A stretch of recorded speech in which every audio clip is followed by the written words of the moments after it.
Good morning, good afternoon, good evening. Thank you for joining us for the fourth edition of the Thandika Mkandawire Memorial Lecture, which we're holding as a virtual event today. Professor Mkandawire was at various times the Executive Secretary of the Council for the Development of Social Science Research in Africa, Codesria, Director at the United Nations Research Institute for Social Development, UNRISD, and a close associate of the Sachi Chair in Social Policy. Professor Mkandawire was born on 10th October 1940, and he taught at various institutions, Ohio State University as a teaching fellow, University of Zimbabwe, and finally at the London School of Economics, where he was the inaugural chair of African development, and from where he worked until his passing away on the 27th of October of March 2020. The contributions to the scholarly landscape of Thandika Mkandawire is, to say the least, legendary. He trained as an economist, started his career as a journalist, trained as an economist, but his work is more in the tradition of Gunnar Myrdal, with immense sociological sensibilities, and he provided us with iconic phrases, in lexicon of global scholarship, as the idea of disempowered democracies, choiceless democracies, and the conceptual framework that guides the work we do at the chair, which is the idea of transformative social policy. It is indeed my pleasure to have you here on behalf of the Council for the Development of Social Science Research in Africa, Codesria, the United Nations Research Institute for Social Development, UNRISD, and the Sachi Chair in Social Policy based at the University of South Africa. For those of you who know Dr. Godwin Murunga, the Executive Secretary of Codesria, you will know I'm not him. I am Jimmy Adeshino. Unfortunately, Dr. Murunga can't be with us because of ill health. But Codesria remains a major sponsor of this, memorial lecture. On behalf of the three partners, I welcome you again, and we look forward to Professor Andrew Fisher's memorial lecture. But let me invite first the Principal and Vice Chancellor of the University of South Africa, Professor Pulen Lenkabula, to deliver the opening address. Professor Lenkabula. Thank you. Thank you very much, Professor Jimmy Adeshina, the Sachi Chair in Social Policy at the University of South Africa. I'm truly honored to participate in this important event. Let me thank Professor Andrew Fisher, International Institute of Social Studies at the Erasmus Rotterdam University, The Hague, the Netherlands, the family of Professor Mkandawire present here today, Dr. Kaja Hujo, Senior Program Director and the Head of Bonn Office UN Research Institute for Social Development, students and former colleagues of Professor Mkandawire, distinguished guests and participants from across the world, colleagues and dear friends, good day to you. For me, it's good evening. It gives me a great pleasure to open this year's annual memorial lecture held in honor of the late Professor Thandika Mkandawire, one of the most outstanding and progressive political economists of our time. Those of us who would have encountered him, whether as a teacher, as a mentor, as a friend, as a father, as an uncle, we can truly say he was a true African intellectual who embodied not only the cognitive abilities, but the ideals of what it meant to creating institutions. I'm particularly pleased to see that the Pan-African institutions such as CODESTRIA and UNISA form part of the institutions that continue to collaborate to remember the lives and times of Professor Mkandawire. Such collaborations demonstrate our deep commitment and love we have not only for Professor Mkandawire, but for the entire African continent, the global South, and the progressive ideas as an intellectual tradition. So I really wish to thank you, Professor Adeshina, and your colleagues at CODESTRIA, Dr. Murunga, Dr. Hudo, and other collaborators known and unknown to us who have kept this commitment and platform alive since its inaugural lecture in 2021. As I was thinking about my remarks today, I was wondering if we have the time and space to recall and celebrate the character of Professor Mkandawire as a human being, apart from being an accomplished scholar and public intellectual. I think many will recall the wit and humor that made his scholarship accessible, easy to follow, and relatable.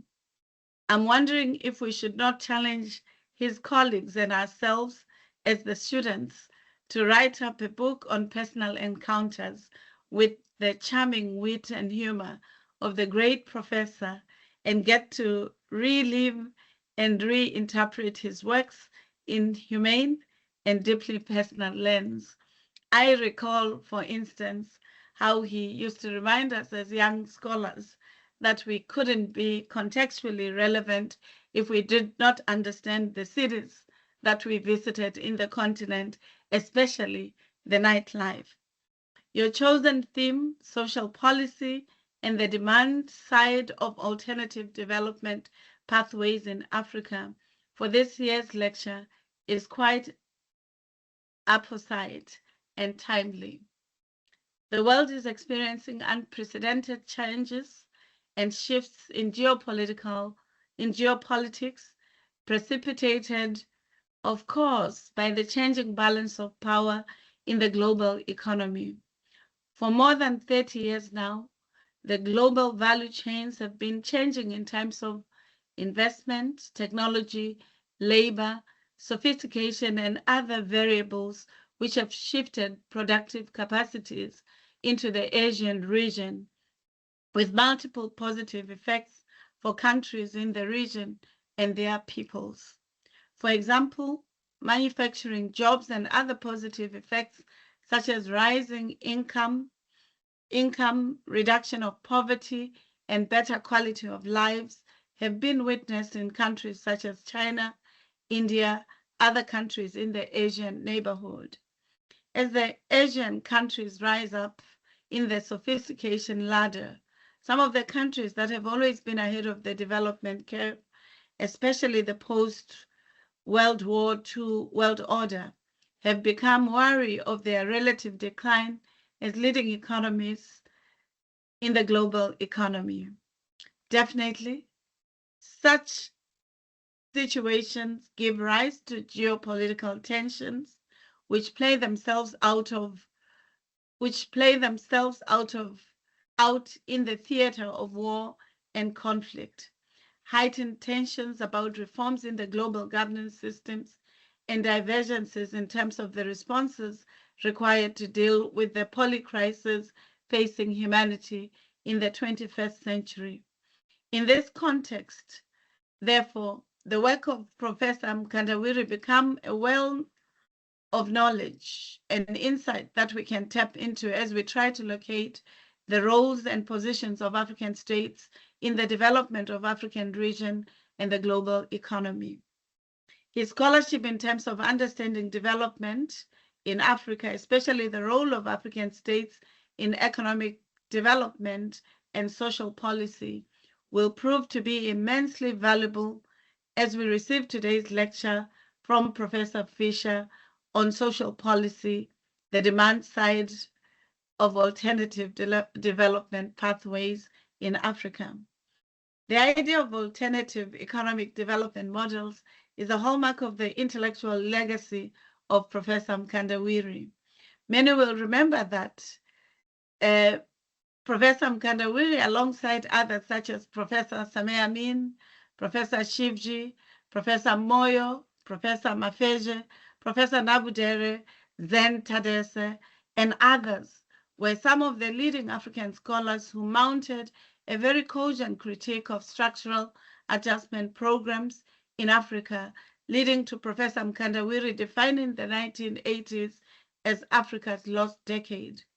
In his 2001 paper, Thinking About Developmental States in Africa, Professor Mkandawire takes us down memory lane about the many characterizations of the African state when he was interrogating the prospects and the emergence of developmental state in Africa. He says the following, and I wish to quote expansively. If the state was given a central role in earlier views of the process of development in Africa, the situation changed dramatically in the late 1970s and 1980s. By the 1990s, the African state had become the most demonized social institution in Africa, vilified for its weaknesses, its overextension, its interference with the smooth functioning of markets, its repressive character, its dependence on foreign powers, its ubiquity, its absence, etc. The state, once the cornerstone of development, became the millstone around otherwise efficient markets.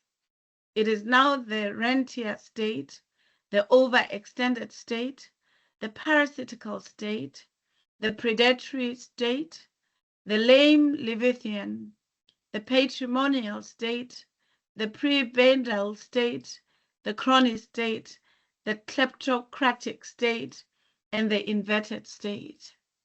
Faced with the reality of Africa as the least developed region in the world, still in the 21st century, and the recent challenges and opportunities posed by heightened geopolitical tensions, how will today's African intellectuals characterize the state in terms of the theory and praxis?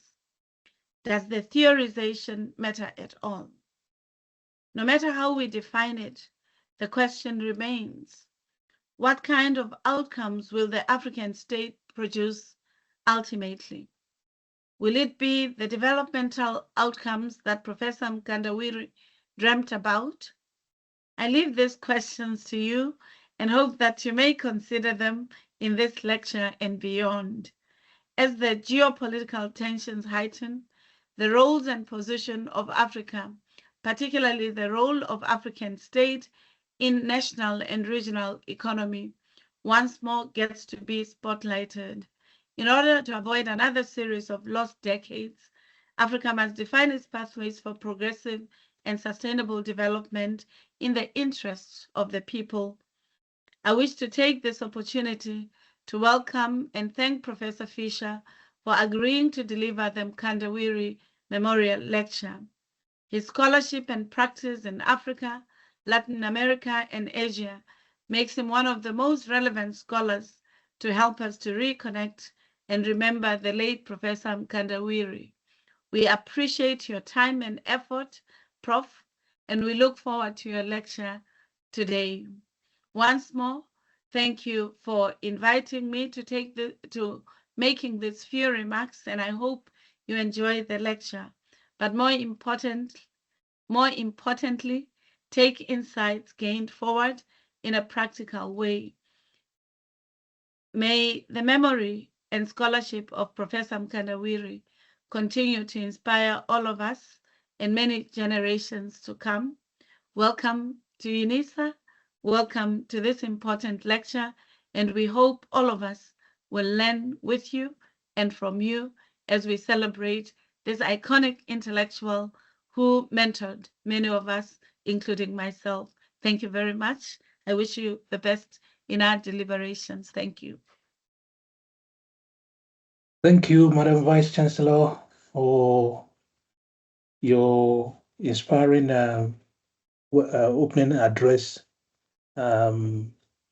It's in the tradition of your excellent track record of in this regard, and I would like to thank you again for taking time off, as you indicated. This is evening where you are in the Republic of Korea, and taking time to join us, is a great evidence. It's evidence of the great commitment you have to the scholarly intellectual landscape of the university, and honoring the memory of Walimu Mkandawire. I would like to invite Dr. Kaja Hujo of UNRIST, to deliver a welcome address. Thank you.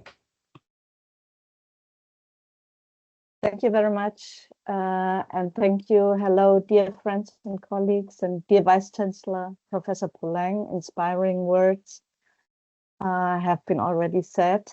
On behalf of UNRIST, I would like to welcome you to the Thandika Mkandawire Memorial Lecture 2025. So my name is Katja. I'm leading the Transformative Social Policy Program at UNRIST. And I would also like to convey the warmest regards from our director, Magdalena Sepulveda, who is in New York for the General Assembly Week and could not greet you personally today. UNRIST is an independent research institute in the UN, which was founded in 1963 to conduct applied policy research of relevance to the United Nations and policymakers on the social dimensions of development. And for over 6 decades, the institute has been a powerful voice that has brought critical, contested, and neglected issues to the table, offering alternative perspectives to mainstream economics and residual social policy approaches. Thandika was director of UNRIST from 1998 until his retirement from the UN in 2009. And he put a mark on the work of the institute, created the transformative social policy framework that continues to be the basis for our social policy research and policy guidance. What is most important, he brought social policy to the center of development debates and demonstrated the linkages between social policy and inclusive, equitable, and sustainable economic development.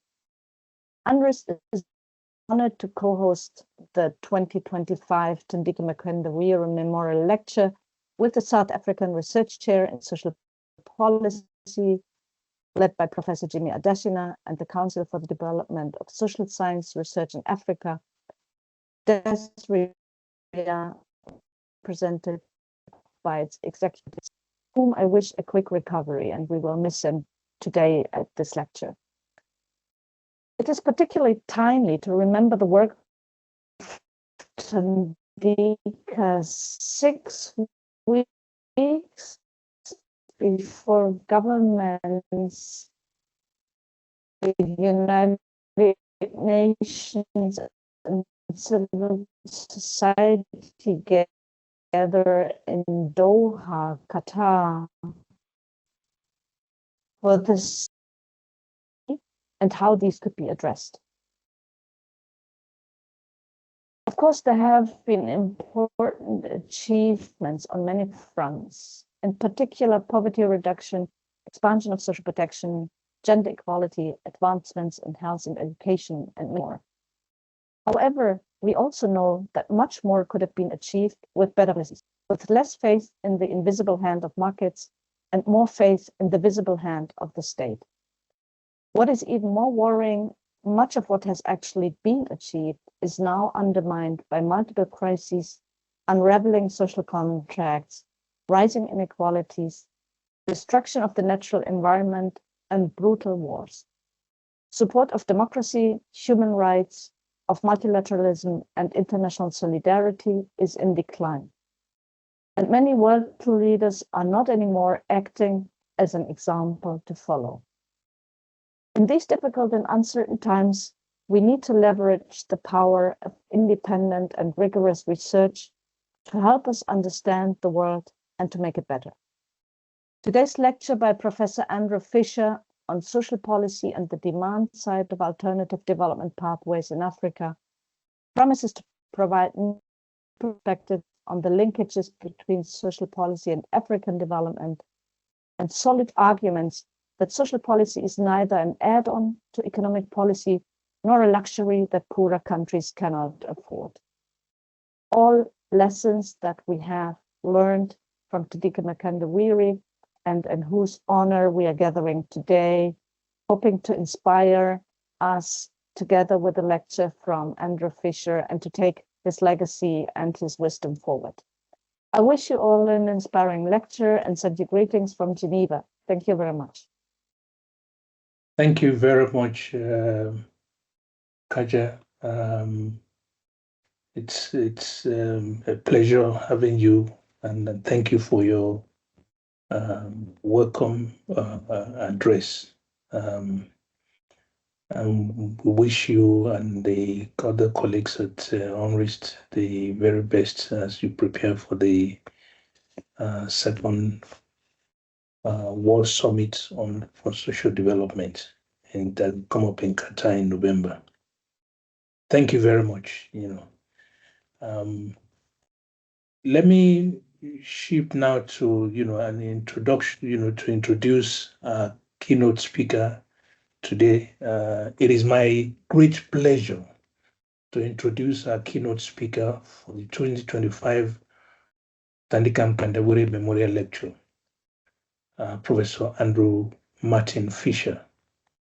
Professor Fisher is a professor of inequality, social protection and development at the Institute of Social Studies, Erasmus University Rotterdam, based in The Hague, the Netherlands. A native of Canada, Professor Fisher received his undergraduate and master's level education from McGill University in Montreal, Canada. His bachelor's degree was awarded with a first-class honors in economics and political science, and he was also a university scholar. He received his doctoral degree in development studies from the London School of Economics in the United Kingdom. Professor Fisher taught at McGill University and the London School of Economics before moving to the Institute of Social Studies at The Hague, where he rose from position of lecturer to a full professorship. From 2019 to 2023, Professor Fisher served as the scientific director of CIRIS, the Dutch Research School for International Development, which specializes in training doctoral candidates. He continues to serve as a senior fellow at CIRIS. Professor Fisher is renowned for his expertise on the Tibet Autonomous Region of the People's Republic of China, as well as Zambia and Ethiopia. He has published extensively in the field of development studies, including social policy for development, international aid dynamics of social protection financing, and poverty studies. Among his books are the widely acclaimed Poverty as Ideology, Rescuing Social Justice from Global Development Agenda, published in 2018. He received the International Studies in Poverty Prize of the Comparative Research Programs on Poverty based at the University of Bergen, Norway, for the work. His other books include The Disempowered Development of Tibet in China, 2014, and the 2005, States Growth and Social Exclusion in Tibet. Professor Fisher has authored numerous peer-reviewed journal articles, including the 2019 article, Bringing Development Back into Development Studies, book chapters, working papers, and so on. Professor Fisher has delivered over 115 presentations at scholarly conferences, including keynote addresses and plenary session presentations. An avid science communicator, Professor Fisher provides a steady stream of policy briefs, blog posts, and research-based popular articles. He is frequently interviewed, and his research is referenced in top media interviews and articles in outlets ranging from The Guardian, the Financial Times, Forbes, Al Jazeera, the Wall Street Journal, and New York Times, to name a few. Professor Fisher is the chair of the editorial board of the Development and Change Journal, where he previously served as the editor. He is the founding editor of the UK and Ireland Development Studies Association book series in Critical Frontiers of International Development Studies, published by Oxford University Press. He has served as an expert for the UN Department of Economic and Social Affairs. Professor Fisher was an acquaintance of Professor Mkandawire at both personal and intellectual levels. On behalf of the South African Research and Social Policy at the University of South Africa, the Council for the Development of Social Science Research in Africa, CODESRIA, the UN Research Institute for Social Development, UNRISD, it gives me great pleasure to invite Professor Andrew Fisher to deliver the 2025 Thandika Mkandawire Memorial Lecture. Over to you, Professor Fisher. Well, thank you so much for that introduction. I'm extremely humbled to be here and obviously honored to have been invited by you, especially you, Jimmy Adeshina, and also by Professor Maunga from CODESRIA, and from thanks also to Katya Hujo from Unrest, and also to Professor Pulung from UNISA, and especially to be invited by CODESRIA and UNISA to talk in the honor of Mkandawire is, both touching and humbling for me. So I'll do my best. When I was invited by Jimmy, and I'd have to say as well that Thandika for me, who was, I think there was a saying by somebody saying, once you reach the age of 30, you don't change your ideas much anymore. And I think as you get older, there's few people that you encounter that really transform your mind and set you on new paths of sort of intellectual discovery. And Professor Mkandawire was that for me very much. It's because of him that I went into social policy. From a similar direction that he entered social policy, actually, as a sort of more classical structuralist development economist. So when I was invited by Professor Adeshina, obviously I was wondering, like the first thought that came to mind is what would, in the current context, Professor Mkandawire say if we could have had a conversation with him. And then the first thing that came to mind, I'm sure he would have said lots of things, but in terms of more the intellectual contribution, is this idea of demand and the connection that he was making between social policy and broader processes of structural transformation and development, and the key mediating role of demand in between those two. So I decided to build my lecture around that idea. Now, obviously, we're in a context right now, as we all know, I'm stating the obvious, that there's two major, amongst all the craziness, there's two major sort of movements. One is the retreat from international development assistance, both from the US and from Europe, which preceded the Yellow Man, the one that we wish not to name, and was already taking place in Europe before his second term. But also the racist reactions, very aggressive racist reactions against non-white migrants in both Europe and the US, which is building and is something very extremely concerning to all of us. And again, which preceded the crazy yellow-haired man. But anyways, but this really leads us to this question: is this finally the delinking moment? Right, as Samir Amin would say, is this finally the moment to delink? And I think a lot of people have thought that and suggested that. And there's, delinking on both of those aspects. There's delinking from the dependence on international development assistance, which in any case had been dwindling over time, but is nonetheless a very important sort of source of foreign exchange for governments in Africa.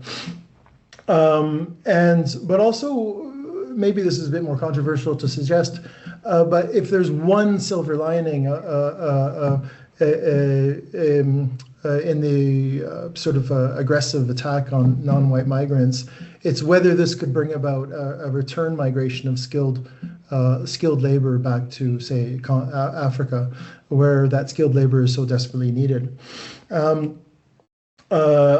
Obviously, even if you consider that a silver lining, there's the issue of those remittances being lost, and particularly with the decline of aid budgets and investment and finance, and the remittances have been extremely important lifelines for these countries.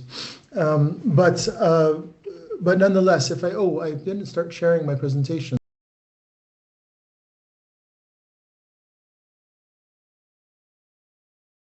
But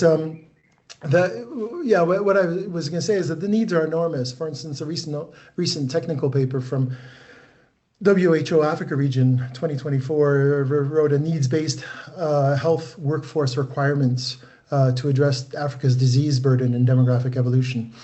So the implications for investing in education and employment of health workers 2022 to 2030.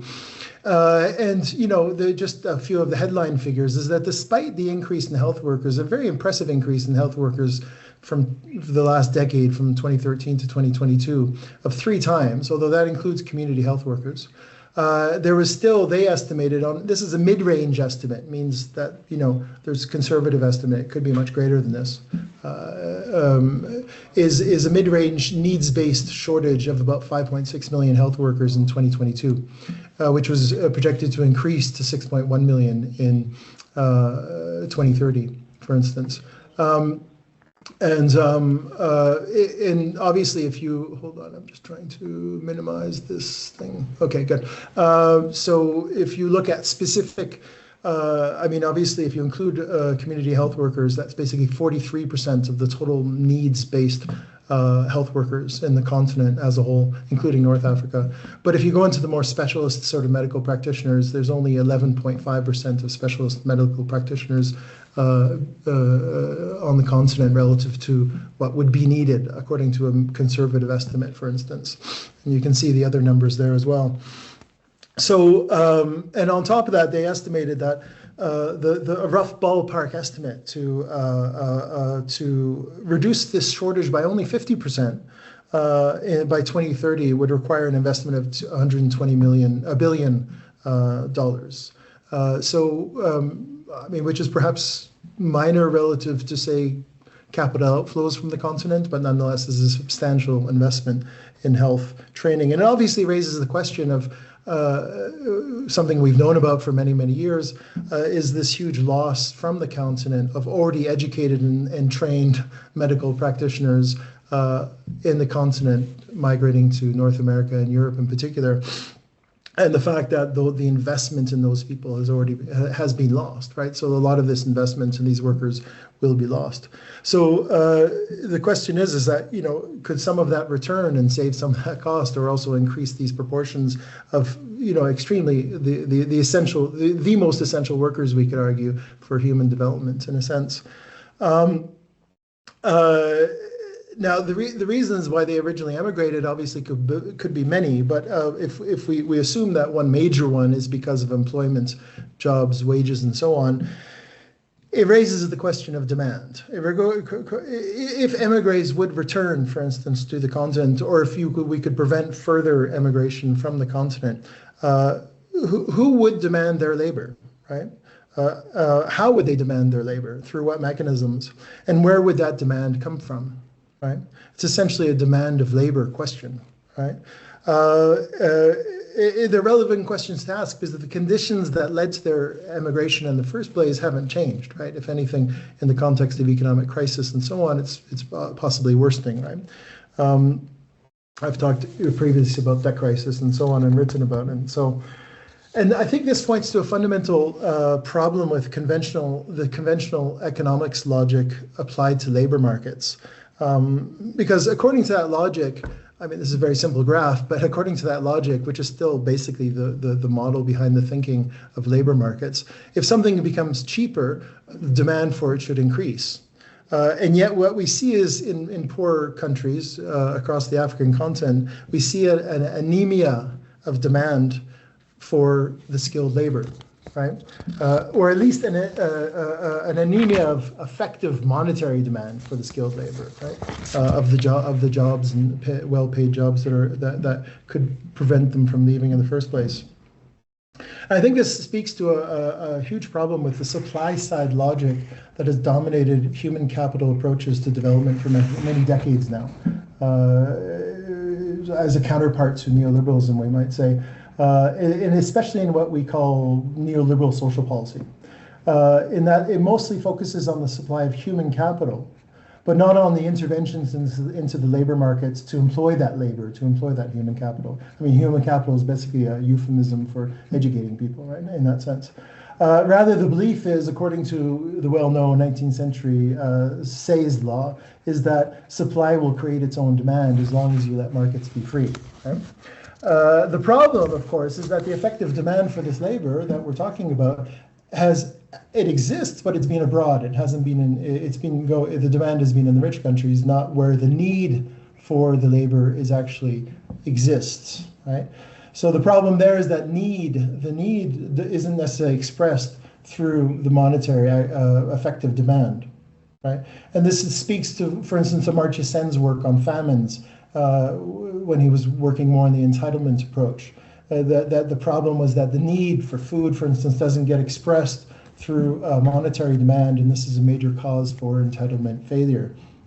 And so I think one of the key challenges of development is to align these two between needs and actual demand, so that needs can be expressed. And and I think also the fallacy of applying this logic, like we see in this picture here, this logic of market equilibration to the labor market, is that it imagines a single institutional setting in which both suppliers and demanders are responding to the same incentives represented by a single variable, which is price, or in this case, the wage rate, in the case of labor markets. So it's only under this condition, when the supply and demanders are unified under a single institutional setting, that we can talk about a market, in a sense, where market coordination can plausibly lead to something that we might call market clearance, as in the cases of commodity markets or financial markets, right, which respond to supply and demand. And yet, as Keynes originally stipulated, these conditions rarely apply in the aggregate, whether for labor markets or, for instance, as he famously pointed out, in savings and investment.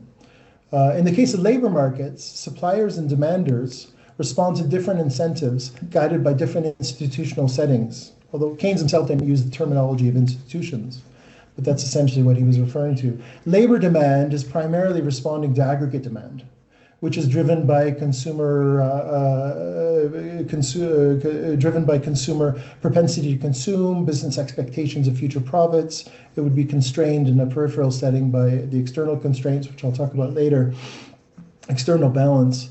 And wages in that context might have a marginal influence on the fundamental factors determining the wage rate, which is meaning that if you hold everything else constant, then you might see an effect of wages in the movements of labor supply and demand, which is why neoclassical theory was called originally a marginal theory, the marginal revolution.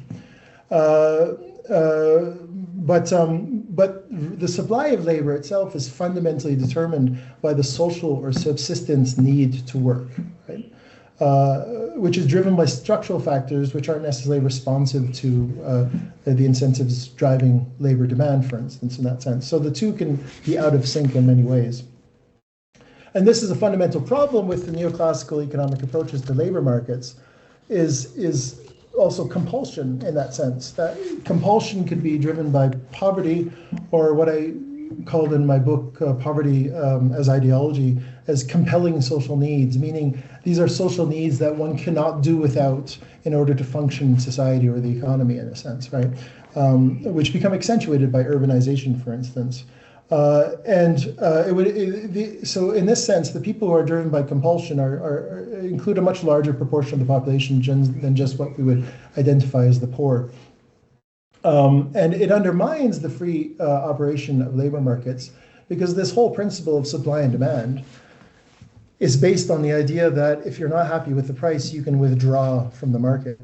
Right? If you're not able to withdraw because you have to sell your labor, you're compelled to sell your labor, then the whole principle of this market equilibration falls apart. For instance, there's interesting research that actually shows that for people who are close to what Arthur Lewis would have called the subsistence level, meaning that you're just getting by, so it would include poor people, but also a lot of non-poor people, a lot of people in rich countries as well. Like in the US, they say 60% of the population basically saves no money and is just basically living off paycheck to paycheck. What they found in research is that actually for these people, actually when wages fall, they actually increase their labor supply. Because what the falling wages means is that it requires more labor to meet a minimum level of consumption, a minimum level of subsistence in that sense. So in a sense, the labor supply curve at the bottom would actually curve and go the other way, and leading to a situation where supply and demand would be parallel and possibly never crossing, which I think speaks to the sort of dysfunctionalities of a lot of these market situations, or at least the dysfunctionalities in our thinking about labor markets, in our theories about labor markets, in that sense. So yeah, that was a long introduction to get into what the subject of my talk would be about, because what I want to focus on is this issue of demand in what Professor Mkandawire called the development context, or he used the terminology of developing countries, so I'll just follow him and also use that, so excuse me for using that terminology. And really focusing on the role of social policy in mediating and shaping demand in this context, and how to direct it towards structural transformation in that sense. And also focusing on the external factors, external constraints, as the dominant constraint on demand in peripheral developing countries or peripheral industrializing countries. And then I'll end with some comments on what I call the redistributive imperative of development. As an idealist, yet what I believe an essential approach to deal with sort of the breadth and depth of the multiple global crises we're currently facing. Even if we're going in the opposite direction, at least maybe we need to think about it if ever there's sort of like planning for the end of war type thing. And so Professor Mkandawire, his approach was so important because as an intervention, because he was precisely focusing on these issues. He was really bringing together this classic structuralist development economics, also influenced by post-Keynesian, with social policy. And it was such an important contribution, especially at the time, the late 90s, early 2000s, because this paper was written for Unrest in 2001. At a time when, you know, if you recall, we couldn't mention the words industrial policy or structural adjustment among sort of mainstream gatherings without being laughed out of the room or looked at in a very scorning way, and certainly not mentioning structuralism or dependency, for instance. So he really brought this out and brought it onto the table, and really also brought the question of demand as this key thing to look at in development.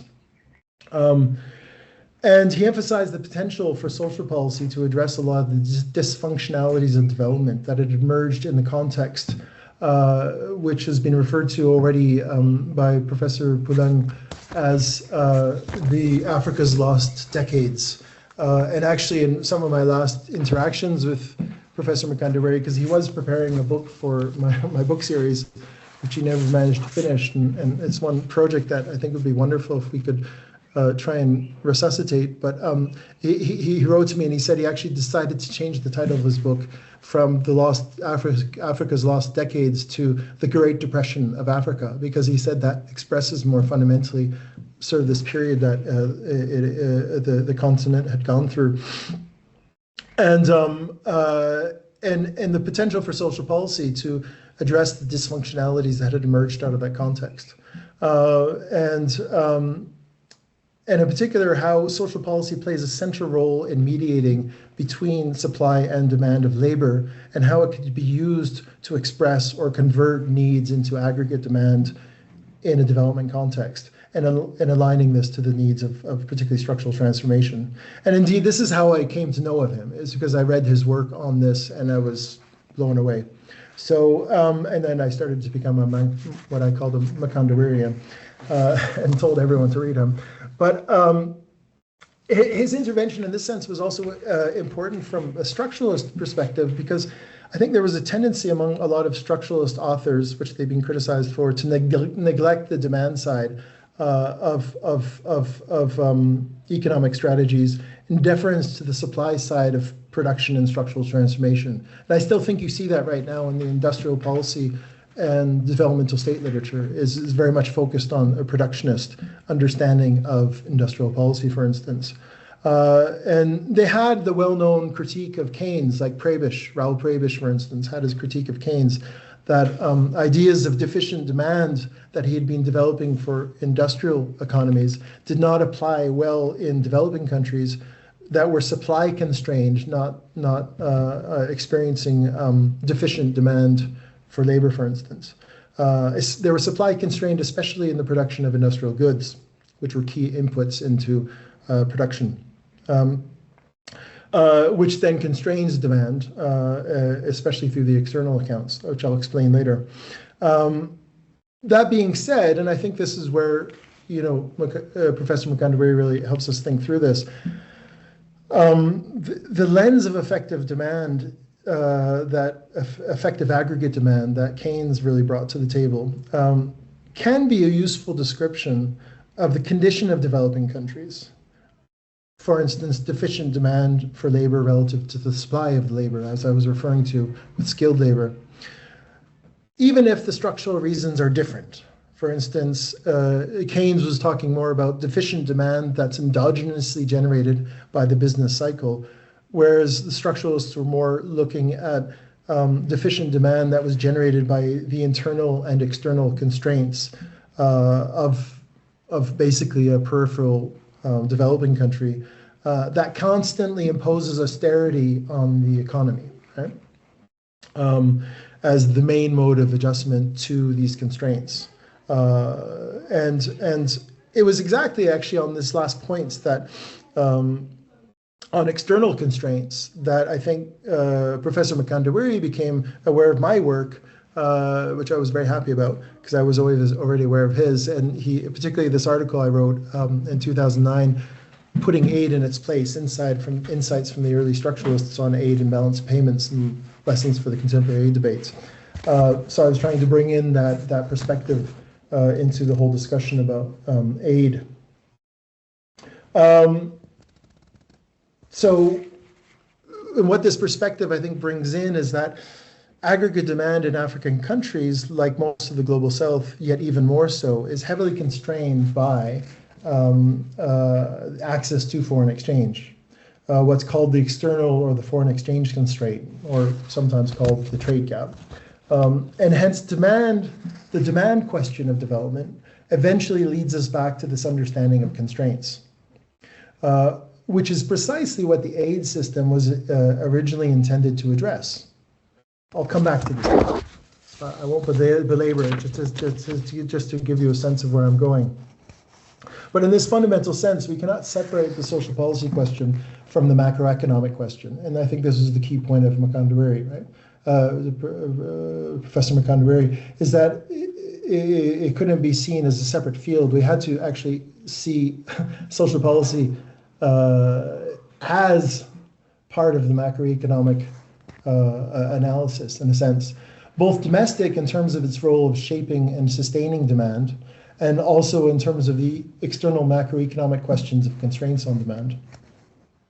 So on the domestic dimension, well, in this sense, I think we can talk about, if we focus on the domestic dimensions, we can, I think, talk about indirect and direct influences of social policy on, say, employment demand, to give the example that I started with.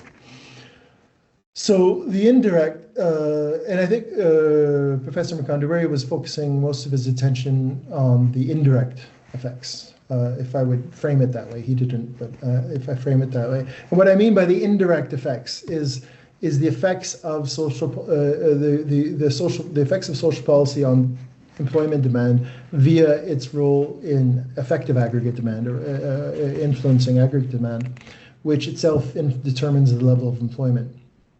Right, and also the structure of demand, and he paid a lot of attention to that, how the structure of demand, or what Celso Furtado, the great Brazilian economist, referred to as the demand profile, which also influences economic structure and hence the types of employment that are generated through the type of demand. So it's not just an amorphous aggregate demand, but aggregate demand gets expressed in differentiated, stratified ways, and how it gets expressed through that structure of demand has plays a key role in what types of employment are then demanded and generated, and so on. And the key thing there is that the demand profile in turn is shaped by distribution, which is another word for inequality, right? The distribution of income, for the distribution of assets. And Professor Mkandawire was very interested in this point, exactly this last point. The last presentation I saw him give in 2017 at ISS, I think right after he came to South Africa to give it here, was precisely on this topic. It was on the implication of distribution, the implications of distribution on aggregate demand, and the role that social policy plays in structuring demand via its effects on distribution, in addition to its clear contribution on the labor supply side, such as through educating the workforce and so on. And then he was focusing on various policies that could in various ways influence this distribution. For instance, like taxation, forced savings that could be used for investment, like pension funds. He discussed a lot the idea of social pacts, and also policies of wage compression, of reducing inequality by compressing the distribution of wages. Something I think in the East Asians, like in South Korea, was very important, because the wage distribution in South Korea is much more egalitarian than it is in Europe or in Africa. And in his analysis, he drew a lot from both the structuralists and the post-Keynesians. Some of the standard insights that you have from both of these traditions, for instance, that skewed income distributions, meaning very unequal distributions, tend to limit the domestic market, and redistribution then towards wages would produce a virtuous cycle of increasing investment, increasing wages. That was the theory, the argument, right?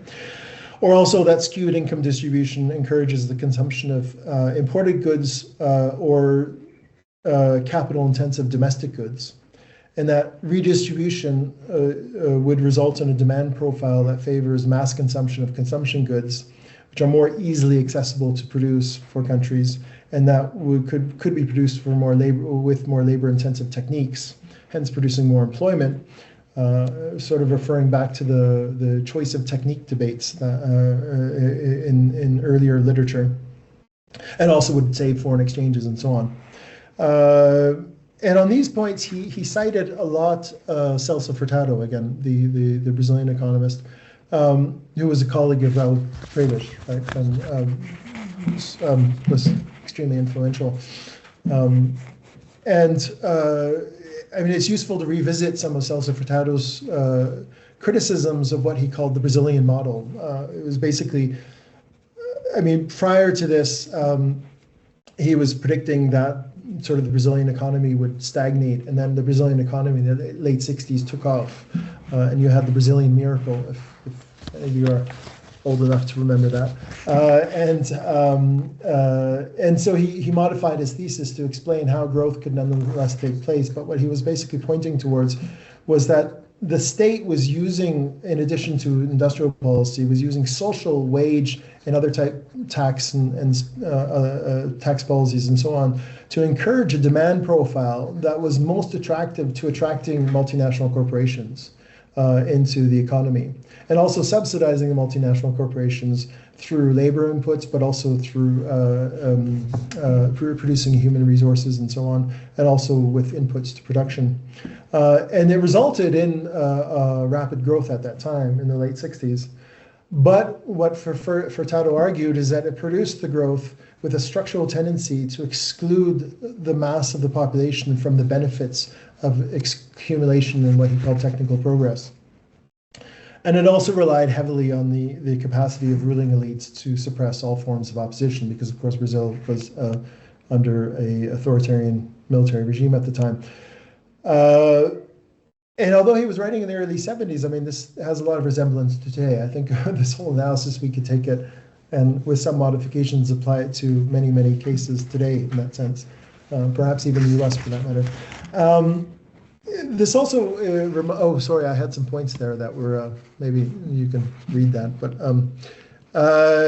it also takes me back to, or it doesn't take me back because I just read it, Hazel Gray, a colleague who works on Tanzania, wrote a recent paper, excellent paper, on regional demand in East Africa for maize and milled maize flour, and looking at how the increase in regional demand had differential effects on small and large maize millers, basically, and how the increasing regional demand tended to marginalize the smaller millers from the benefits of that increased demand, right?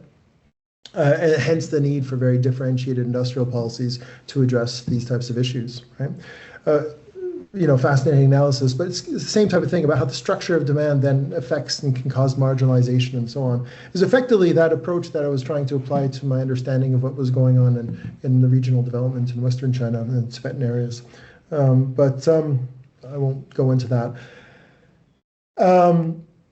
I say here cash transfers versus universalistic approaches, just to remind ourselves that you have the similar type of things we need to consider in cash transfers, in the sense that cash transfers have been effective in lowering poverty and inequality, but it does so by simply sort of lifting the bottom tail of the distribution in a sense. Because if you, I mean, I'm not sure which way you would see it, but if you see an income distribution, it's the bottom tail, you lift that up a bit, and because you lift them up slightly above a very, very low poverty line, that you can then get poverty reduction. And because you lift up the bottom tail, it creates an effect on inequality reduction. And yet you lift up that bottom tail, it actually does nothing to the rest of the income distribution. So effectively you reduce inequality without actually changing the structure of distribution in the population. And if anything, if you are funding your cash transfer through value-added taxes, which I think the big push is for that, I think many of my students who are working on cash transfers constantly raise this point that the proposal is always to raise money for the cash transfer through VAT taxes. VAT taxes are generally seen as being regressive, and hence actually the effect of the cash transfer might actually have an aggressive effect on the rest of the income distribution. And even for the poorest people at the bottom tail, we have to think of the effects of cash transfers in a general equilibrium sense, not a sort of partial view, because cash transfers themselves might result in an increase in income, but if that might be counterbalanced by retrenchment and subsidies or retrenchment in other programs to fund the cash transfers, which is exactly what the World Bank advises. And then net result might end up being actually the poor not really having much more income as a result. So it just goes to show the importance of taking this broader general approach to understanding the structure of inequality and demand in evaluating these types of policies. And this contrasts, of course, to more general universalistic approaches to social policy, combined ideally with more progressive taxation and spending, as Professor Mkandawire advocated, which has much stronger potential to move distribution and demand profiles in more egalitarian directions across the whole of the distribution rather than just at the bottom tail. Right? Now, all of what I've been just talking about now is on the indirect approaches to aggregate demand or employment demand. If I move to the direct effects of social policy on employment demand, I think this was less emphasized by Professor Mkandawire, although I suspect he would agree with everything I would say. I mean, I wouldn't want to, maybe he'd disagree, but I would give this a lot more emphasis than I think we do in the literature, and it's something, you know, I think we need to focus on more. And what I mean by this is social policy itself as being an employer, right? Social policy sectors, especially in education and health, education being one of the largest sectors of employment, public employment at least, and has a huge weight in tertiary sector employment. And then through this, the influence of this type of employment on wages, on labor conditions, on quality of work, and so on. Right? And I would suggest that we can contrast this to what Professor Adeshina refers to as the impoverishment of development, or I think, Professor Adeshina, you've also said the poverty of imagination in social policy. I'm sure I've heard you say that many times, the poverty of the imagination. And if I can just give some examples of that, I say here cash transfers and social work. In my own sort of research, in my previous project, I had this research project that Professor Adeshina referred to. And one of the countries we were looking at was Paraguay, and this is the financing of cash transfer programs. And the unit delivering the cash transfer programs in Paraguay, the Secretaría de Acción Social, their main responsibility actually was, traditionally was social work. So the cash transfers got sort of tagged on to their main responsibility, which was as doing social work as social workers. And they admitted to us that the amount of the cash transfer was very, very small. It was not insignificant, but it was very, very marginal to the actual needs of poor people. But they said it was useful in a sense as a carrot that they could use, or a carrot, I'm saying, like as an incentive, I'm calling it a carrot, to facilitate their access to and engagement with poor and vulnerable households, which was their main task as social workers. For instance, there's a very high level of teenage pregnancies in Paraguay, I think the highest in Latin America. So these types of issues and so on. But what was happening is because of the pressure to increase cash transfers, the main binding constraint that they were facing was not the financial resources, but it was the human resources.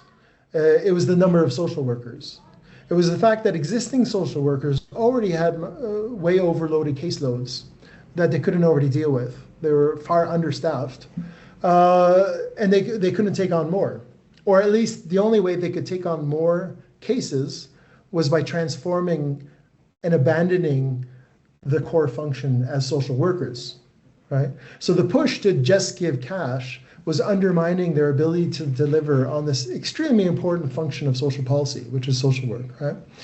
And the problem there is that the donors, including the UN, UNICEF, who we interviewed, is unwilling or unable, according to their mandates, to fund current expenditures, to fund core budgets, the bulk of which is wages, right?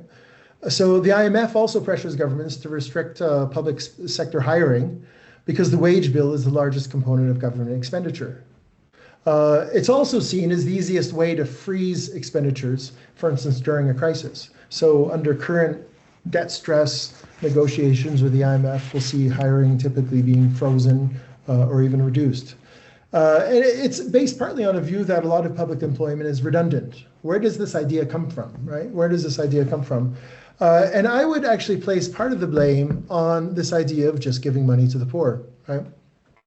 Now, I have to say that my understanding of this idea of just giving money to the poor, it originated actually with Joseph Hanlon.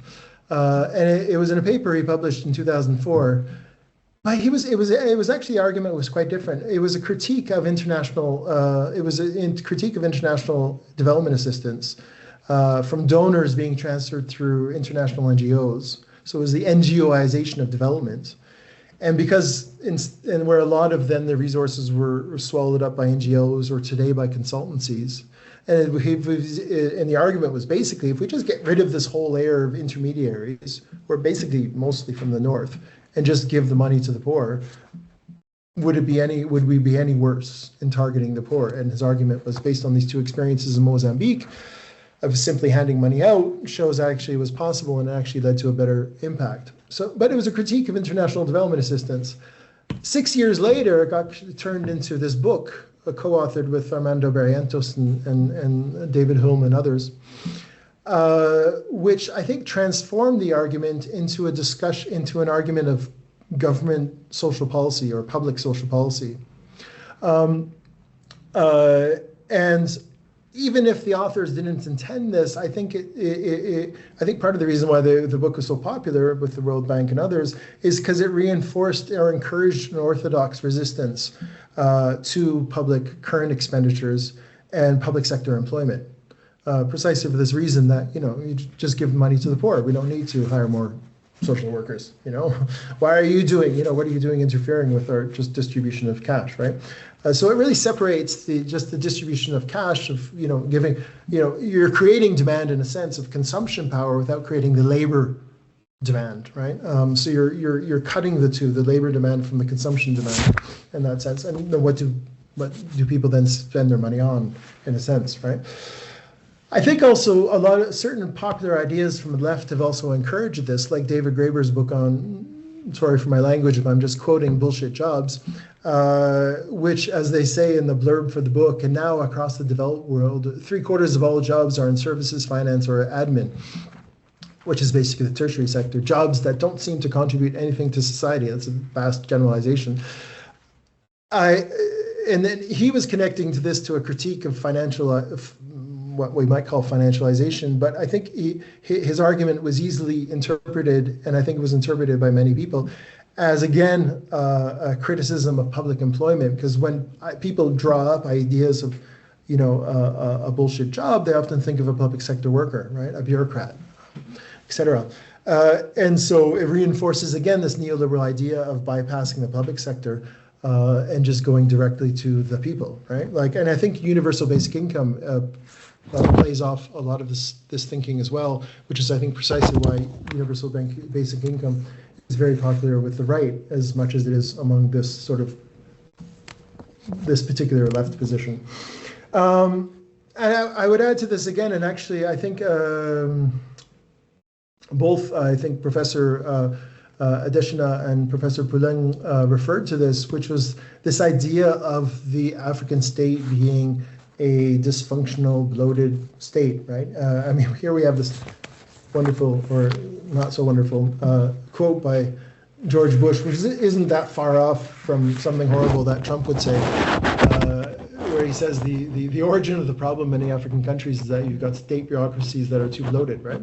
But these ideas also transmit or are also existing in the content as well. So this cartoon that I found, which was about the idea of bloated bureaucracies, was from a newspaper in Sierra Leone, right?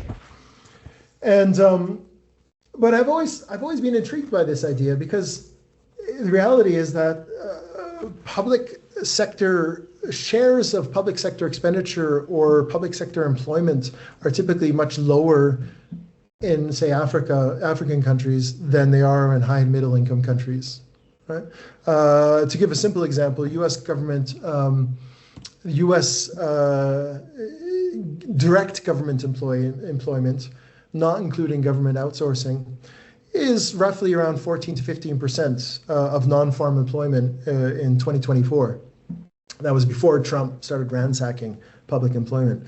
I think it's important to consider how that 14 or 15% plays a very important stabilizing role in the employment dynamics of the U.S. Right?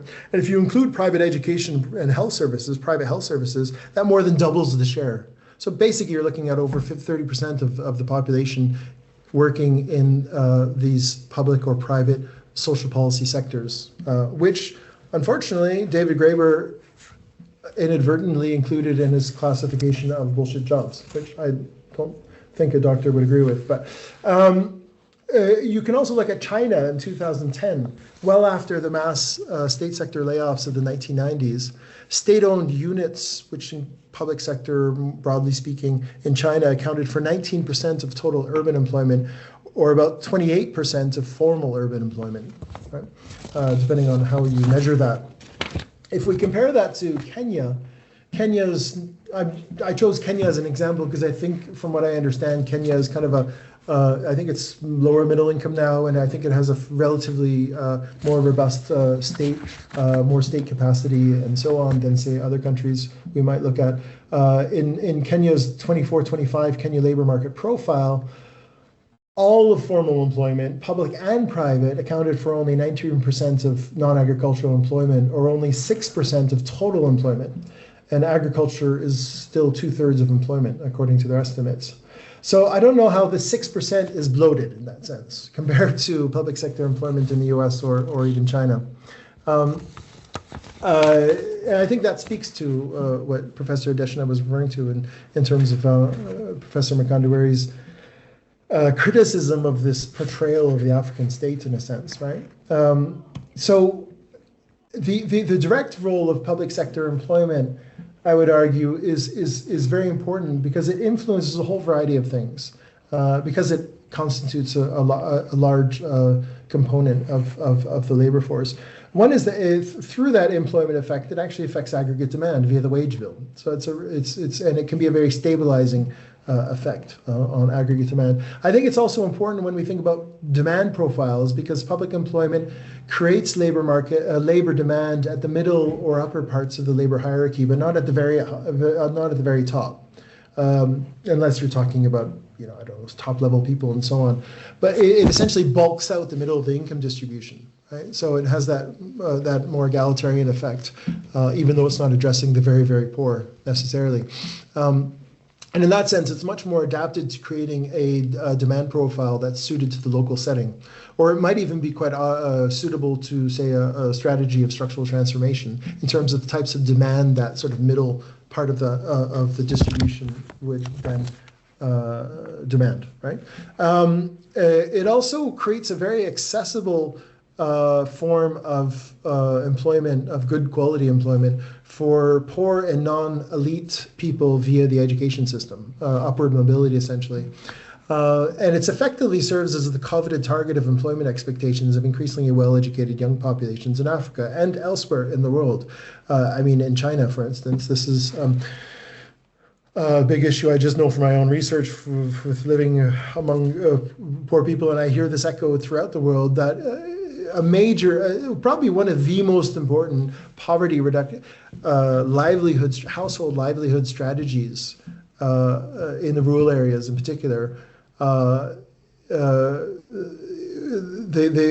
If you ask them, what's the most effective way to reduce poverty, is to get one child through school, through university, and getting them a public sector job, right?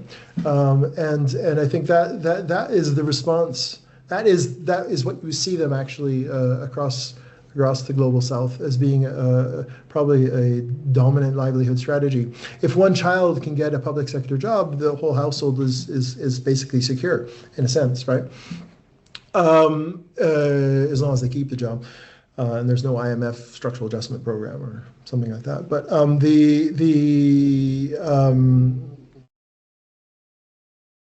yeah, I was going to say one more thing about that, but it's also, when I said here about the middle and upper parts of the labor hierarchy, one might immediately say, but the people in public sector employment are among the rich, right?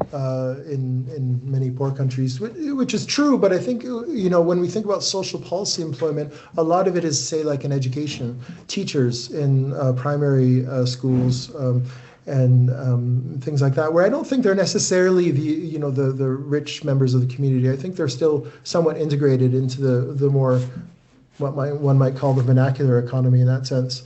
And in this, and through that, the public sector employment has a very important role in setting standards and wages in the economy, right?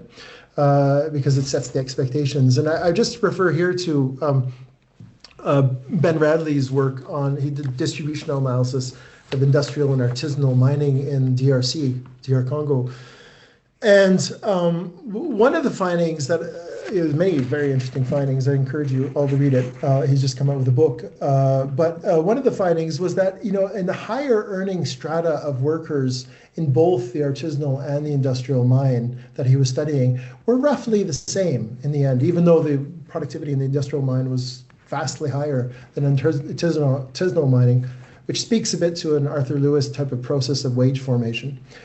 But what's interesting is that their wages were quite similar to the wages paid to more skilled categories of local labor in the rest of the sort of the local economy, such as teachers, right? So it's basically, you see a kind of, now we can question the causality there, which way is that going? But it is likely that the public employment in that sense plays a central role in the formation of local wage expectations, which then influences wage setting in these other sectors, right? And then also affects the functional distributions of those sectors between profits and wages, for instance, right? Which is a very sort of Lewisian way of analyzing it. I have a paper coming out on that hopefully soon, so if it gets accepted. But another example too I refer to often is China, where I think the role of urban salaries and wages in China in the public sector, even though they were only covering a minority of the labor force, I think played a very important role in leading the economy-wide wage increases over the last 2 decades, for instance. So you see the public sector leading the wage increases, and then the rest of the economy starting to follow that, right? Now, obviously, as the example of China suggests, it's important to back up these wage expectations with productive transformation, right? With productivity improvements that can then match rising wages. Otherwise, the thing can sort of run off a cliff and collapse, right? But suffice to say that the demand side is equally as important. And I think you need, in a sense, 2 wings to fly, right? You need the productive side, but you also need the demand side. You need the more redistributive side, in a sense. And it's unfortunately been hugely neglected in these mainstream supply side human capital approaches that I referred to in the beginning. Now, the other constraint that I also referred to in the beginning is the external constraint, or what's called the foreign exchange constraint, which is essentially discussing shortages of foreign exchange, like this constant condition of lacking foreign exchange that countries in the global south typically run up against, not just as part of their initial condition of exporting primary unprocessed products, but also as they attempt to go through a process of productive transformation, that also runs up against the external constraint because it exacerbates the constraint in a sense, right? And it kind of puts a constraint on these domestic demand processes. So if you, I'll give an example of that. But the interesting thing is that it's not constraining demand by directly constraining demand, but it's constraining demand by constraining supply. So when you face a foreign exchange constraint, you can't import, and then that constrains your ability to essentially do a supply side type of growth. And then if you're pushing demand against that, you get a whole bunch of sort of adverse consequences, which is essentially what we're looking at in, I think, across Africa right now, especially with all the debt distress and so on. It's basically, I don't really have time to go into this, obviously, because I'm already talking now for, I think, 47 minutes, so I'll try and wrap up soon. But I think those of you who know me to talk too much. It's suffice to say that the constraint is structural. It's not behavioral. It's not about sort of because of the way people behave, but it's structural based on the peripheral subordinate position of countries in the international system, and the fact that there's a technological dependence on imports and inputs into production that results basically in trade deficits. Or even if you don't have trade deficits, you don't have trade deficits because you're constraining your imports, which then constrains your development strategies, and it leads to this constant scarcity of foreign exchange. There's never enough foreign exchange, right? Now, and it's obviously exacerbated by imports of unnecessary goods, Gucci bags and so on, which are encouraged by trade liberalization and also encouraged by higher inequality, as I referred to before, which produces a demand profile that's more prone to import non-essential goods. It's also exacerbated by financial outflows, illicit financial flows, and so on, which are encouraged by financial liberalization. And it's also exacerbated by declining terms of trade, or what a lot of some younger scholars are getting back into discussions of an equal exchange. But it's more fundamental than that in a sense, right? Because if you fix all of those things, you will still be faced by the constraint in a sense. Now, to an audience like this, I always feel a bit like I'm stating the obvious when I talk about this. But it's to emphasize the fundamental point that that this differentiates the macroeconomics of peripheral what Albert Hirschman called the late industrializing countries from the central advanced industrial countries. And it was in early development economics, it was one of the main justifications for having a separate sub-discipline of development economics. It wasn't a statement on the nature of poor people that they behave differently. It was a structural statement on the way the macroeconomics of these economies are constrained, right? And what happens is that foreign exchange therefore becomes a distinct macroeconomic constraint that tends to dominate over the domestic macroeconomic factors like aggregate demand, savings, and investment, right? It's what Jose Antonio Ocampo called the balance of payments dominance of the macroeconomics of developing countries. Right? And the point is it can't be resolved through either market clearing prices, which is the orthodox neoclassical solution, or through macroeconomic demand management, which is the Keynesian solution. This is the classic critique of Raoul Prebisch, because both of these might actually exacerbate the problem. Right? To give an example of this is something like inflation. So regardless of what your position would be on whether government deficits are good or bad, or whether they're inflationary, you take a modern monetary theory, MMT position or not, the point is that in, say, an African context, typically countries will hit the external constraint before any of these domestic macroeconomic factors come fully into play. So even if a government runs a deficit, whether or not it's going to be inflationary is to a certain degree irrelevant, because the deficit itself will tend to exacerbate the foreign exchange constraint. And responses to that, like devaluation, then fuel inflation before any domestic aggregate demand could become inflationary, for instance, right? And this was basically, I mean, this is going back to the 1950s. The monetarist structuralist debates in Latin America were exactly about this. It was the structuralists who were arguing that even if you do sort of monetarist, what today we would call, orthodox adjustment policies to debt crisis or balance payments problems, you won't actually solve the underlying problem, and it will just recur, which is exactly what we're seeing in Argentina today, or in Turkey, or in Ethiopia, and so on, right? And the other point is that this becomes the structural basis for dependence on foreign finance, given that the foreign exchange shortages need to be financed. And this dependence on foreign finance exacerbates the outward-oriented character of the economy and this external dominance over the macroeconomics, right? And I would say that this is confirmed by, this is just a photo I took in Dakar, just to give you something to look at other than words. But it's just an example of how, if you see in this photo, I mean, perhaps besides the cement in the buildings, because I know Senegal produces cement, pretty much everything else there is imported, right? So all of the infrastructure that's required for trade that you see in the main port is all based on imported components. The train, the suburban transportation network, it's all imported. So insofar as Senegal wants to develop infrastructure, transportation infrastructure, trade infrastructure, economic infrastructure, and so on, it is constantly being constrained by the availability of foreign exchange in that sense, right? And so, I mean, maybe I should skip this point because I might be running out of time. But I was just going to suggest that you see this, and I think the whole narrative of the rising Africa and then falling Africa, in a sense that you see in Africa, growth is only really resuscitated. This is an example of Zambia's goods imports and exports. Growth is only really resuscitated once from the early 2000s onwards, once the foreign exchange constraints were relaxed in sort of the mid 2000s, which ended this import austerity. Um,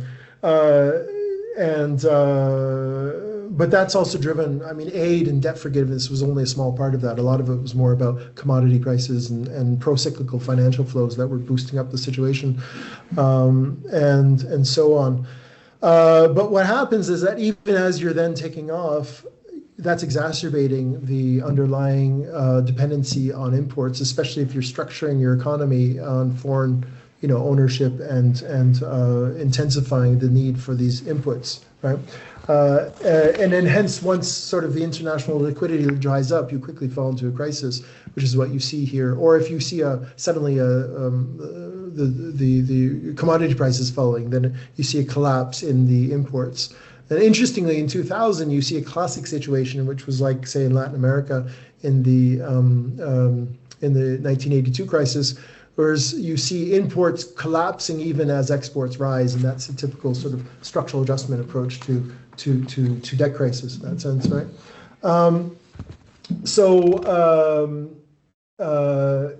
And also, I think a really important point is that I'll skip this slide, but it's just to say that these foreign exchange needs are fundamentally driven by a lot of this capital construction that is involved in development strategies. So as the liquidity restraints are relaxed, the country can start following the development strategies that were put on hold for the last several decades of the Great Depression. And then it's heavily based on foreign finance, on foreign inputs, and hence reasserts the external constraint. And an additional conundrum is that the foreign exchange constraint, as I mentioned earlier, is reinforced by attempts to industrialize out of it. So I think this is sort of a misunderstanding.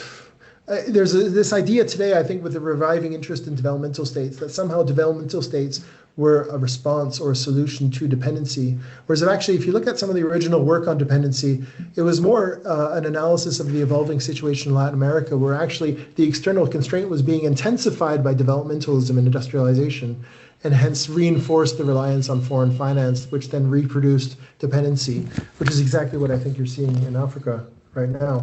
Well, Africa generally. I mean, I know just many countries, and I think also you see this in the classic cases of East Asia, like in Korea, where I don't have time to go into this. I have an article on it, but it's just to say that through its intensive phase of rapid industrialization, even as it took off into export industrialization, it was running very, very deep trade deficits, which required foreign finance, which it was supplied by, partly due to geopolitical reasons, by the US and Japan. In this sense, I think the external constraint is more intractable than the domestic issues of demand and so on. It's very difficult to sort of develop out of, and ultimately requires some form of foreign funding. And it's crucial, I think, to understand, and when you do consider these the options of more domestically oriented pathways of development, as I talked about in the title, it's not clear how to solve the dilemma in the current context. I'm in a conference now that's everyone's talking about exactly that. How do we get out of this situation, in a sense? And the retreat from international development assistance, in this sense, is not really the concern here, because as Jayati Ghosh recently wrote, there are already a lot of problems with international development assistance. And as I've written, actually international aid, the redistributive effect of aid is actually quite minor, partly because of a lot of it basically gets absorbed by the donors themselves. The bigger issue is how to end this dependence on foreign finance and the external orientation of these economies, and this dependence on foreign ownership, in a sense. And there is a popular position now, people like Fidel Kaboub, for instance, who argues that say African countries shouldn't rely on foreign finance. And I completely appreciate this position, especially as a programmatic political position, as a way to imagine alternatives to the extreme openness and extreme external orientation of African economies, and to reorient a lot of sort of the efforts internally towards real productive investment and so on. But I do think it's important to understand the external constraint and its dominance over demand in a realistic manner in that sense. There are ways to dull it, there are ways to regulate it, and hopefully you can ride it, like China did. I don't have time to go into that, but it's unlikely in the near future that will ever be eliminated. I mean, I give in this sense the example with even climate change. If we think of green transitions in Africa, the likelihood is that constructing an economic infrastructure in, say, Africa to maximize the potential for decarbonization will likely be very important intensive. Like we can think of solar, the electricity generation on solar panels being imported, and then all the technologies of transmission and distribution that would also equally be very import intensive and probably dominated by foreign expertise and foreign ownership, unless you can quickly solve that. So I do think the policy objective to produce these inputs domestically is an excellent target of industrial policy, which should have started yesterday or 10 years ago, if it hasn't already. But in the immediate term, these technological capabilities will take many years to acquire, let alone to catch up to the technological frontier, which is galloping ahead at this moment, right? What seems to be like an accelerating pace. In the meantime, there will be a foreign dependence on finance, knowledge, and so on, right? We'll continue technical assistance and so on. And you can think about this example. I wrote about this already over 10 years ago in an article that's there. But you can think about the similar processes in a wide variety of different economic sectors, telecommunications. I know Kenya initially spent about $3 billion to set up the mobile phone network in Kenya, and that's just starting. That was probably 2G at the time, and it was based on obviously contracting out to foreign companies and so on. That's even before you can talk about the benefits of mobile phones and say getting farm gate prices and so on. So it's from that perspective where I would argue that I've made this argument in several papers, one for the UNDP, that there's a fundamental developmental imperative for international distribution, redistribution in particular, in addition to domestic redistribution. And it's not just an ethical priority, or it's not just, we could frame it in terms of reparations. I think it's a useful way to frame it, as long as that's then tied into ideas of structural transformation. But it's what I would argue is it's a structural necessity. It's a structural necessity of a massive scaling up of redistribution to deal with the breadth and depth of multiple global crises we're facing. Or in the absence of redistribution, which is where we seem to be going, the alternatives are increasingly dystopic, will become increasingly dystopic manifestations of development rooted on deepening dependency and what I think Professor Mkandawire referred to as maldistribution, as opposed to redistribution. And it's admittedly a very idealistic idea in the present context, given that we're moving in the opposite direction. But I would say that we need to think about those futures if ever there's the opportunity to move there, right? Because otherwise we're facing a very dark dystopia in a sense. There's also a domestic developmental imperative for domestic redistribution, and in that, social policy plays a crucial, pivotal role in articulating, as I discussed above. What I would argue is that the reason it's so important at the national level, and this is where I think the stories we tell about South Korea, Taiwan, even China, they do a disservice if we de-emphasize the role of redistribution in those experiences, because I think it's what I call a synergistic complement to production and distribution through its role in socializing the wealth of increasingly concentrated productivity in physical or tangible production.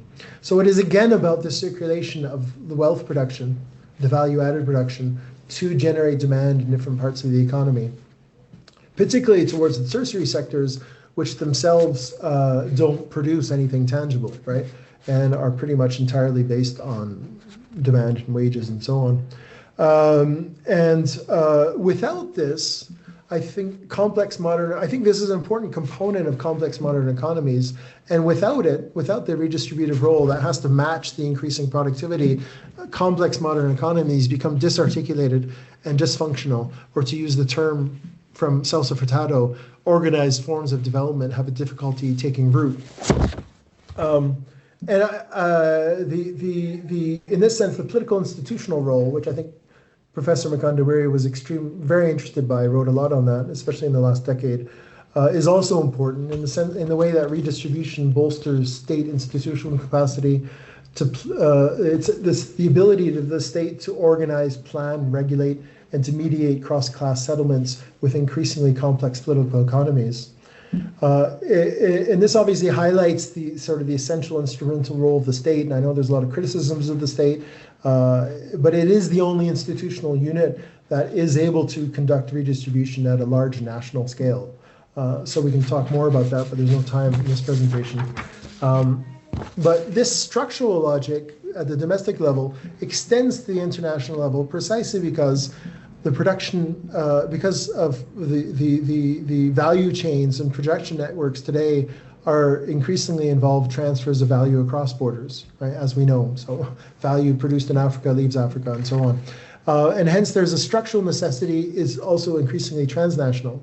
Now, immediately you'll probably say, well, it was always the case in the sense that the colonial period actually demonstrated this. The colonial period was a form of regressive redistribution from the colonies to the colonizers. But there's in the post-colonial period, there's a period, basically in the post-colonial period, you had then the very rapid dominance of transnational corporations that were dominating the flows of value in the global economy, and hence, continuing this imperative, as I say, for redistribution at the international level.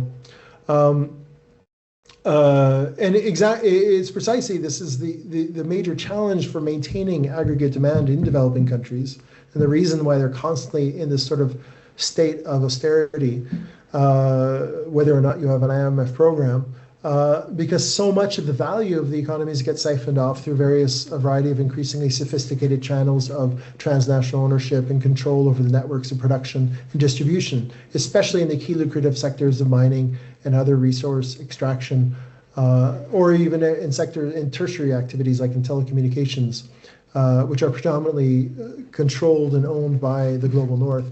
And I just give the example here quickly in the case of my work on Zambia that was referred to, where I do a sort of applied balance of payments analysis, and in the process of doing it, discover these outflows, really obscured outflows on an obscure part of the financial account that was kind of hidden away. Probably should have been reported in the errors and omissions, but wasn't. That amounted to, in the midst of crisis in 2021, amounted to almost 20% of GDP. And then all the other parts of the balance payments are then adapting to this, trying to fill it up. So even while the country is generating a surplus, as I showed you in the trade data, the surplus is basically financing these types of massive outflows. So if we include these outflows with the normal profit remittances that are reported under the primary income account of the current account, it reached in 2021, when the country was in the midst of free fall and financial debt crisis, it reached almost 28% of GDP in 1 year. So more than one quarter of the GDP flew out of the country through these different channels. And this is more than international illicit financial flows. I think it's more reflective of the external orientation of these economies and the dominance of these transnational actors over the main sectors that are actually producing significant value added, and the fact that these transnational actors the country is to a certain degree inconsequential in terms of how they manage their flows of wealth or their flows of wealth. So it's a more fundamental problem in that sense, and it's precisely for this reason why redistribution needs to be scaled up, because some of this has to flow back, right? I mean, it's only fair in that sense. It's being earned in Zambia by Zambians, and it should flow back to Zambia. So this is my last slide. I will conclude, and I've passed an hour. Sorry about that. But basically, if I can just make a few points of conclusion. One is the anemic nature of domestic demand in developing countries needs to be understood as being fundamentally conditioned by this external constraint. And so the demand approach that the Professor Mkandawire was so interested by is heavily constrained by this constraint, again, which is why I think he was interested by my work. And interestingly, international redistribution aligns with the relief of these external strains, because redistribution actually requires trade deficits. Because if you think of what is the meaning of redistribution? The meaning of redistribution is that you are assisted to consume more than you produce, or consume more than you earn, right? Which is basically what a trade deficit is. So it's actually, ironically, trade surpluses are more associated with austerity or with outflows of finance and so on. But it's the trade deficit. Basically, we need a global economic system, trade system, that tolerates trade deficits and helps finance them. But it's also important to point out that foreign direct investment in this sense is not redistributive, because the assets are owned by the investor. They're not owned by, say, Zambia or other things. So when I'm talking about redistribution, I'm not talking about FDI. And there are ways to address redistribution beyond the conventional understanding of redistribution as taxing and spending. And just a few ideas by way of conclusion.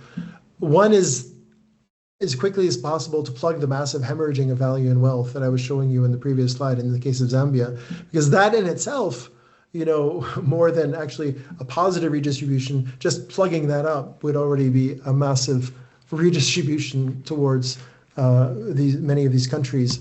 Obviously, we need to reform the international financial and monetary system in the way it penalizes poor countries, and I think a lot of people have written on that.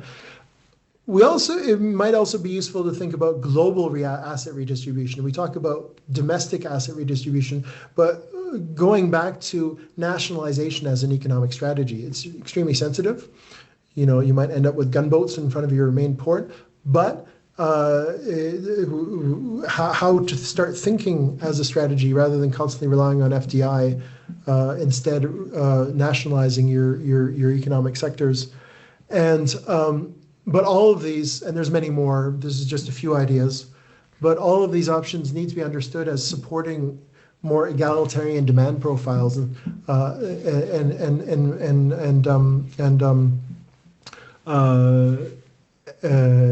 conjunction with strategies of structural transformation, which, as Professor Mkandawire consistently argued, are best addressed through universalistic approaches to social policy. So I would end there, and maybe just end with just to paraphrase Arthur Lewis in his 1977 Schumpeter lecture, where he said, if we can make these domestic changes, but I think this is more than domestic, but if we can make this domestic change, we shall automatically have a new international economic order. Thank you.